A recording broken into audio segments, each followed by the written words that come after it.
I noticed the stalker when he started replying to comments I hadn't posted yet. I should post a lot. Small subs, dumb memes, arguments about nothing. The usual late-night garbage you do when you can't sleep and your brain won't shut up. I don't have some big following. I don't stream. I don't even use my real name. That's why it hit so weird at first, like my brain didn't know where to file it. I typed a comment, hit send, scrolled down, and there was a reply already sitting under it like it had been waiting in the slot. New account, no history, no karma, just a blank little egg. The reply said, "You don't talk like this at home." I actually laughed. Like, okay, creepy. Like, okay, someone wants attention. I downvoted it and kept scrolling and forgot it for maybe an hour. Then it happened again. Different post, different sub, totally different vibe. I hadn't even finished typing my comment when I got that little red notification. I posted, refreshed, and there he was right under it. Same dead account. You chew your nails when you lie. I sat there with my thumb in my mouth like an idiot, and I pulled it out slow and looked at it like it belonged to somebody else.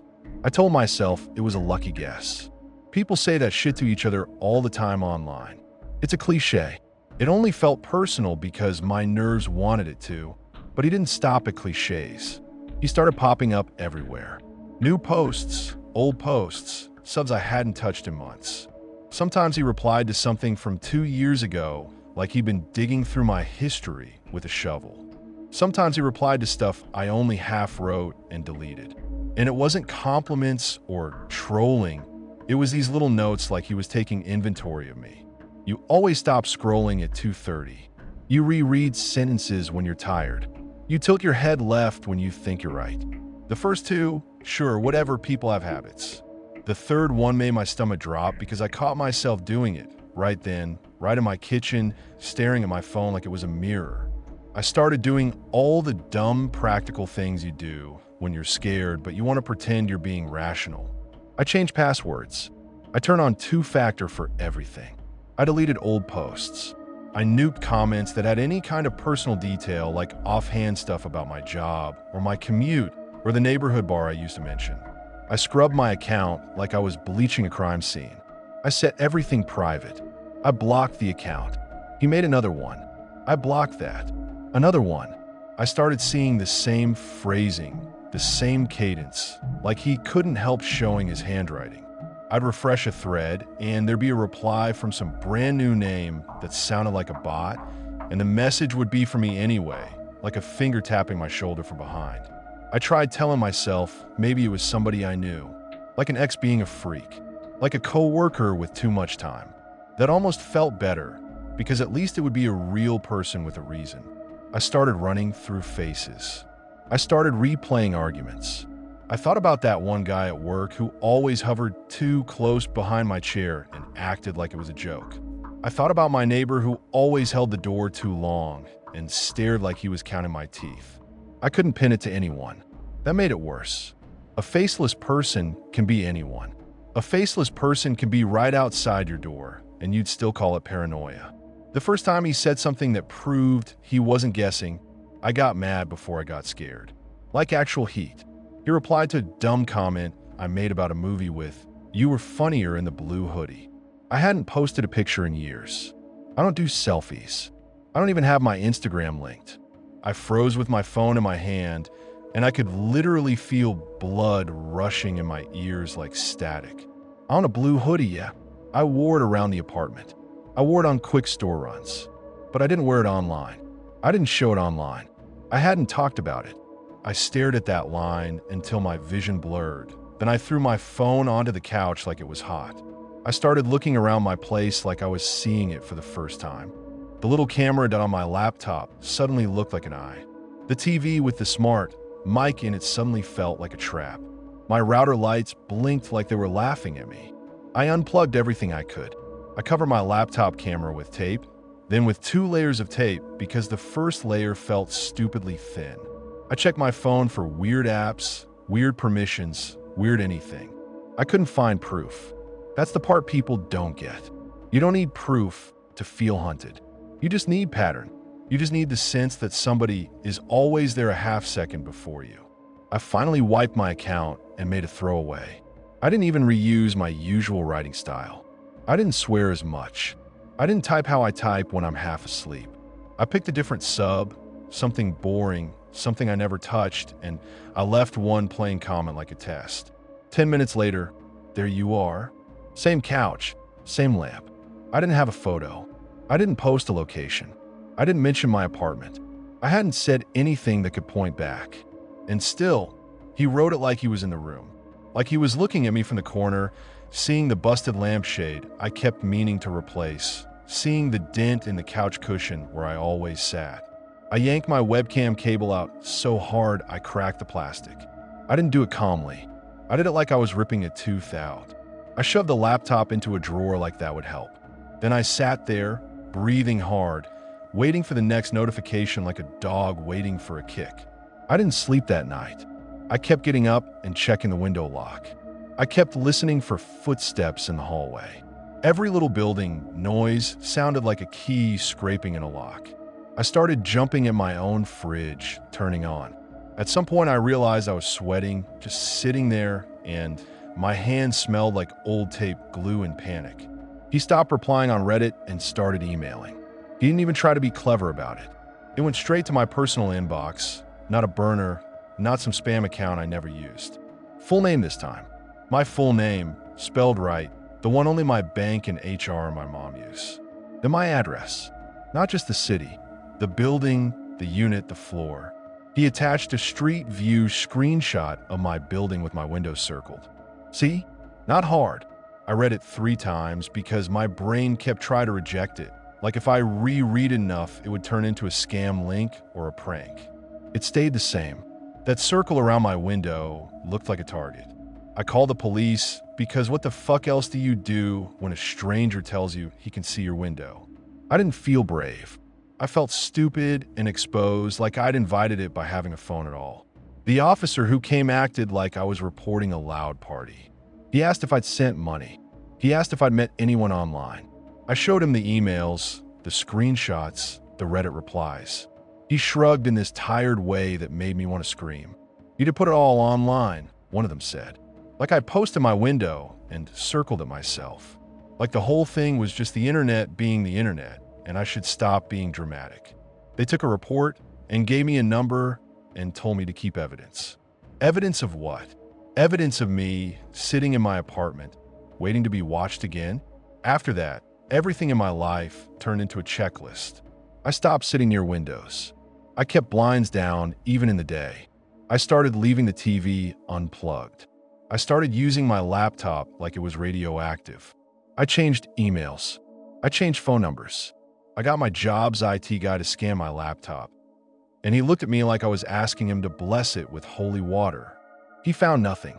That didn't relax me. It pissed me off because nothing just meant I couldn't point to a culprit. I started snapping at people over nothing. My friend asked why I wouldn't come over, and I almost told him to shut up because I couldn't explain how exhausting it feels to be afraid of being seen. I started hearing his little phrases in my head while I did normal stuff. When I scrolled, I thought about 2:30. When I reached for my mouth, I thought about nails. When I laughed at something online, it didn't feel like mine anymore. It felt like I was performing for someone I couldn't see. The worst part wasn't the fear, it was the humiliation. Like I'd been reduced to habits and objects.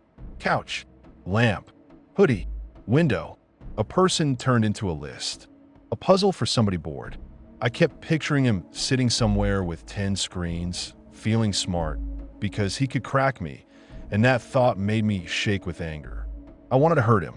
I wanted to drag him into daylight, but I didn't even have a face to aim at. Just text and that stupid red circle around my window. So I did the only thing that felt like control. I left. I moved fast, cheap, messy. I took the first place I could afford that didn't have my name on the mailbox yet. I switched jobs, so my routine changed. I burned old usernames. I stopped posting like I used to. I stopped being myself online, which sounds dramatic, but it's true.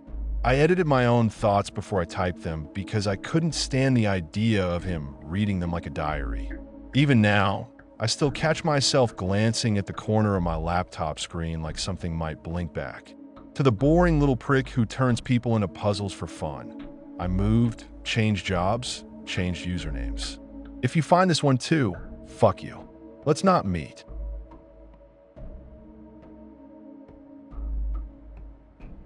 I figured out my coworker moderated a revenge porn sub when I recognized my friend's bedroom. I wasn't looking for it. I was doom scrolling, half drunk on cheap beer, clicking whatever people were screaming about in some drama thread. Somebody dropped a link and called it a terrifying subreddit. I expected ghosts, gore, maybe some fucked up conspiracy. Instead, it was blurred faces and stolen nudes and grainy shots that looked like they'd been taken through windows.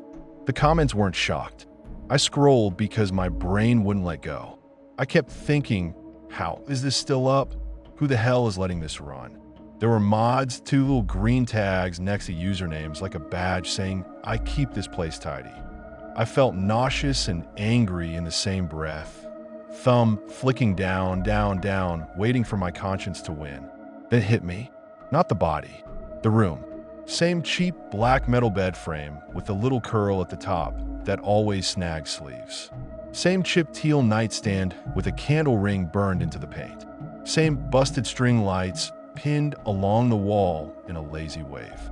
I'd sat on that bed 100 times, eating takeout with my friend M, watching dumb shows, listening to her vent about work.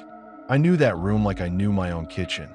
In the photo, the person was mostly cropped, but the blur didn't cover everything. There was the edge of M's rib tattoo, smeared out like someone tried to erase it with a thumb. My stomach dropped so hard I actually gagged. I stared until my eyes watered, then I backed out and went back in again because denial is a stupid animal. I checked the post details. I checked the background again. I checked the angle. Same damn nightstand. Same scrape on the bed frame. The username was something tech. The little green mod tag sat next to it. That word, mod, felt like a hand on my neck. I clicked the profile. More posts. More women. More rules. No simplicity. Just management. Keep faces blurred. Don't post doxing. Like the problem was paperwork. I told myself the tech name was a coincidence. Plenty of people call themselves tech. Then I did the thing you do when you're scared and you need to be sure. I went straight to the mod list. There it was. His handle. Exactly. Same spelling as the one in our company's Slack, just without the numbers at the end. Same weird underscore. I sat there on my couch holding my phone like it was radioactive. I could hear my own heartbeat in my ears. I didn't feel dramatic. I felt stupidly calm, like my brain had kicked into save evidence mode to keep me from falling apart. At work, he seemed harmless. Quiet IT guy. Fixed printers. Reset passwords. Brought donuts on Fridays like he was trying to be everyone's favorite background character. We'd eaten lunch together a couple times behind the building because we both hated the break room.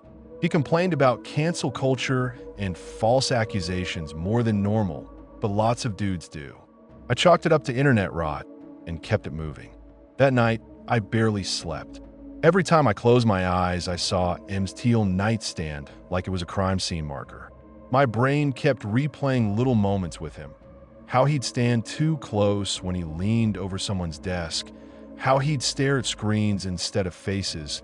How he'd laugh at stories about girls ruining guys' lives like it was personal. The next day, my password expired. I put in a ticket and felt my skin prickle. The system routed it to him. He rolled up in his chair, parked it near my knee, and started clicking through settings like it was nothing. He made a little joke about how people overshare online. I didn't laugh. I didn't even look at him. I watched his hands. I watched his eyes. His eyes never left my screen, not once, like he was reading me through my browser history. When he finished, he patted the side of my monitor like a dog and rolled away. I went to the bathroom and locked myself in a stall just to breathe. My hand shook so hard I dropped my phone. I kept thinking, if he's comfortable moderating that filth, what else is he comfortable doing? If he can look at women like inventory, what am I to him? What is M? What is anyone? I didn't confront him. I wanted to. I wanted to stand up in the middle of the office and say his name out loud and watch his face change. But I could already hear HR in my head. Are you sure? How do you know? Why were you on that site? People like him rely on that last question. They rely on you feeling dirty for seeing what they do. So I did the only thing that felt useful. I collected proof. At lunch, I sat in my car and screenshotted everything I could stomach. The mod list, his username, the pin post where he talked about quality and verification. I grabbed the post with M's room, but cropped it tight so it showed the furniture and the blur without turning her into another exhibit. I took screen recordings scrolling past his comments so it showed the green tag and the timestamps. My stomach kept flipping, but I kept going because once you see a thing like that, you either act or you let it keep happening. Then I called M. I didn't ease into it. I told her to sit down. I told her I found something and her bedroom was in it. At first, she didn't understand. Then she did, and her voice went hollow. She started firing questions, blaming herself, blaming her ex, blaming whoever had ever been in her apartment. She kept saying she never took pictures like that in that room, which made it worse because it meant someone else did.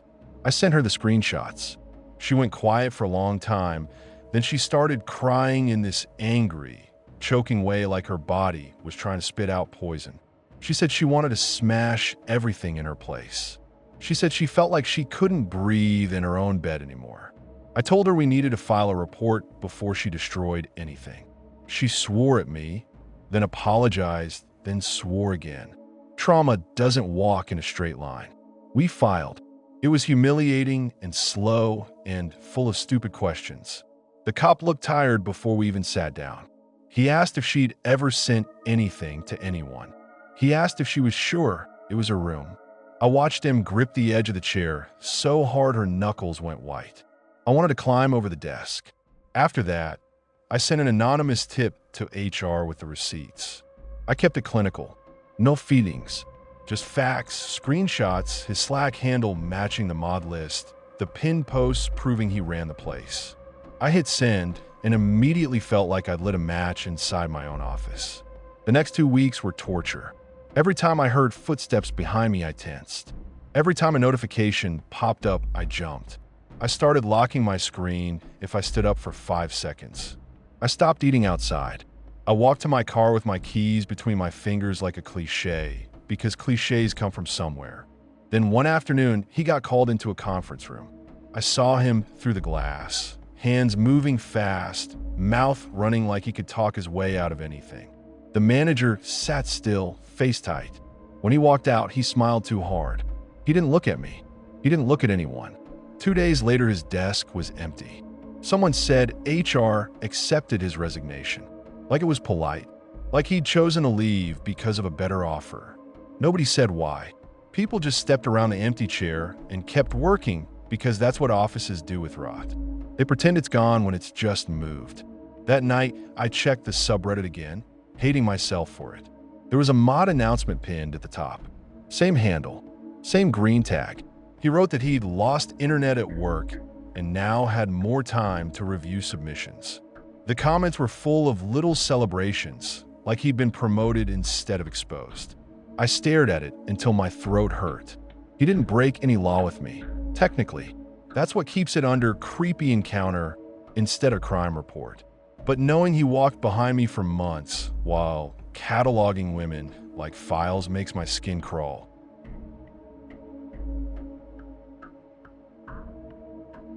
I read a missing roommate post on Reddit and realized it was about the girl living on my couch. I'm not talking kind of similar. I'm talking exact age, exact ink, exact little habits that made my skin crawl once I had a name for them. We met in one of those campus support groups where everyone pretends they're fine and just working on coping skills. I went because my chest kept doing that tight, choking thing in lectures.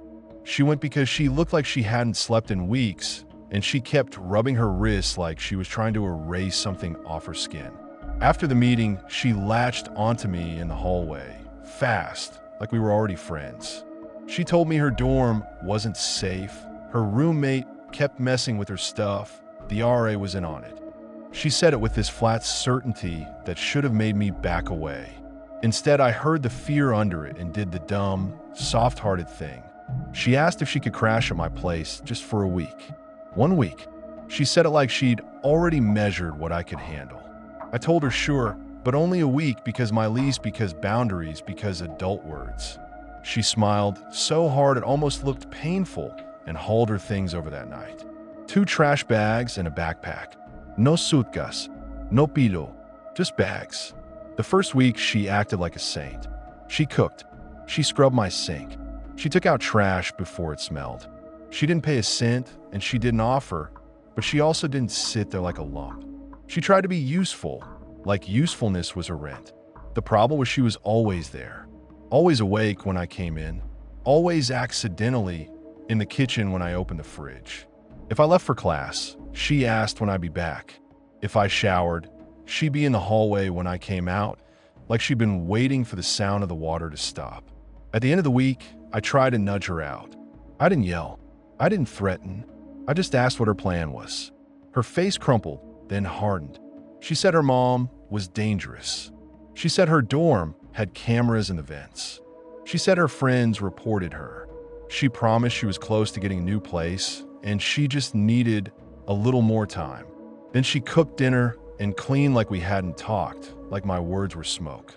A month later, she still slept on my couch. She'd pushed my coffee table 2 inches to the left and acted like it had always been there. She rearranged my cabinets to make more sense. She started calling my living room ours. When I corrected her, she laughed too loud and said I was stressed, like she'd diagnosed me. The clingy part turned into control, slow and sneaky.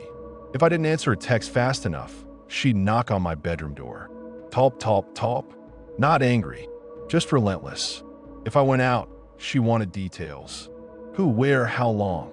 If I said studying, she'd ask why I needed to study somewhere else. One night, I came home and my bedroom door was unlocked. I swear I'd locked it. I told myself I'd messed up. I told myself a lot of comforting bullshit. She spent a ton of time online, not scrolling like normal people, more like hunting. She'd sit hunched over her phone, screen dimmed, thumbs moving fast, then freeze and listen to the hallway like someone was about to kick our door in. Sometimes she'd whisper to herself, like she was rehearsing arguments for later. She'd also talk about support subs like they were family. She said strangers understood her better than blood. I tried to keep my mouth shut because I didn't want to fight in my own apartment. Then one night, I'm in bed, doom scrolling because my brain wouldn't shut off. I wandered into r/true crime, top post, big title. My sister disappeared after meeting people from anxiety support sub. I clicked because I'm nosy and because the words punched straight through my excuses. The OP wrote like they were hanging on by their fingernails. They listed her sister's age, height, hair, the way she dressed when she felt watched. They listed tattoos. One line hit me like a fist, a small black crow on her wrist. My stomach dropped so hard I actually gagged. The girl on my couch had that crow. I'd seen it when she washed dishes, sleeve pushed up, ink sharp against pale skin. She'd covered it once when I looked too long. I kept reading. Last seen heading to stay with a friend from online. Family said she'd stopped meds, got paranoid, started accusing them of trying to poison her, cut off calls. The OP begged for any info. People in the comments asked for photos, asked what city, asked if she had ever run away before. And I'm sitting there with my phone shaking, listening to the TV laugh track through the wall, realizing my good deed might be a missing person. I walked out and asked if she had a sister. She was on the couch, TV light flickering on her face. She didn't blink. She didn't say what. She went dead still, like someone unplugged her. Then she smiled. Not warm, not nervous, wide, stretched, like she was daring me to believe her. She said her family lied when they don't get their way. She said it calmly, like she was stating a rule of physics. My mouth went dry. I wanted to argue, and I also wanted to disappear. Before I could say anything else, my phone buzzed. A new comment on the thread. The timing made my scalp prickle. Update. We think she's still active on Reddit under a new account. She posts about finally being safe at a friend's house with a dumb rug. Photo attached. It loaded and my vision tunneled. It was my rug, the cheap gray one with the stupid pattern I'd been meaning to replace. And the angle Jesus was from my hallway looking into my living room. You could see the scuff on my wall. You could see my coat hooks. You could see the edge of my bedroom door. It wasn't a stock photo. It wasn't similar. It was my place. I felt this hot, stupid shame, like I'd been caught letting a stranger into my life, and now the internet had receipts. My brain flashed through every moment I'd left her alone in my apartment. Every time I'd gone to class, gone to the store, gone to sleep. I didn't argue. I didn't demand her phone. I didn't try to play detective. I went back to my room, locked the door, shoved a chair under the knob, and called a non-emergency line with my hands shaking so bad I kept dropping my phone. I told them I had someone staying with me who matched an active missing person post, and that the post had a photo taken inside my apartment. I sent the link and screenshots. I kept my voice low because I could hear her shifting on the couch, like she was listening for me to mess up. When the officers showed up, they didn't storm in like a movie. 2 cops, plus a social worker, calm voices, careful steps. The moment they asked her name, she snapped into this performance of being wronged. When they said the name from the post, her real name, her face twisted like the sound hurt. She started screaming betrayal the whole time. Not please don't, more like you're handing me back to them. She yelled that I was a traitor, that I was part of the setup, that they'd been waiting for her to feel safe so they could drag her out. She thrashed, cried, laughed, then went ice quiet, then exploded again. The social worker kept talking to her like she was trying to hold a door shut in a storm. I stayed behind my bedroom door, answering questions through the crack when an officer asked me to. I felt like a coward and also like prey.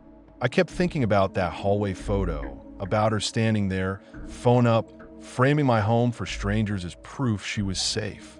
Safe from what? Safe with who? Safe while I slept 10 feet away. Eventually they got her to pack. The trash bags came back out. She moved fast, angry, muttering like she'd done this before.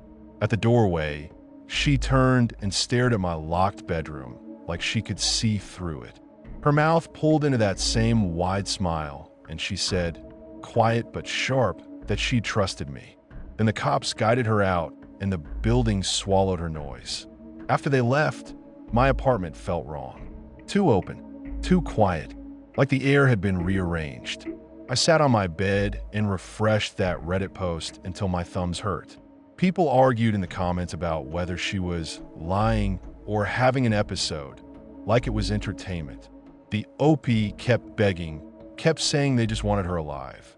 I still don't know which version is true. I just know I slept with a chair under my doorknob for months after they left.